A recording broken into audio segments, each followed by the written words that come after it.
প্রথমে আসে কনফিডেন্স, তারপর আসে ওভার কনফিডেন্স, তারপর আসে আমাদের কাথির মেজো খোকা। ভবানীপুর থেকে বিজেপির প্রার্থী হিসাবে তাকে নির্বাচন করার জন্য তিনি যে লেভেলের কনফিডেন্স ছিল তা সে নাকি মুখ্যমন্ত্রী মমতা বন্দ্যোপাধ্যায়কে প্রায় 20,000 থেকে 25,000 ভোটে ভবানীপুর কেন্দ্র থেকে পরাস্ত করবেন। এই হচ্ছে তার ওভার কনফিডেন্স। শুনুন।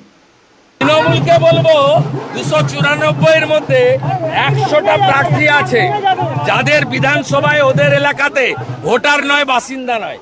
ওখানে গিয়ে এইসব কোনো চ্যালেঞ্জ নেই, কোনো চ্যালেঞ্জ নেই। মিনিমাম 25,000 ভোটে আমি জিতব। আপনারা শুনলেন উনি কি বললেন, আর এবং ওনার কনফিডেন্স লেভেল কতটা চূড়ান্ত।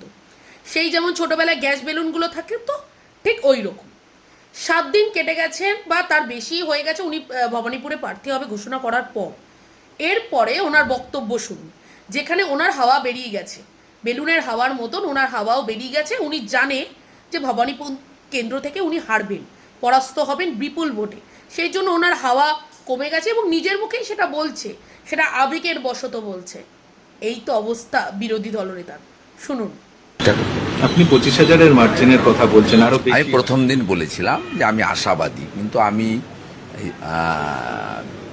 এখনই এগুলো বলছি না, এটা জনগণের উপরে ছেড়ে দিচ্ছি। আমি প্রথম দিন উৎসাহিত হয়ে আশা করেছি এবং আমার আশা নিশ্চয়ই পূরণ হবে। শুনলেন তো?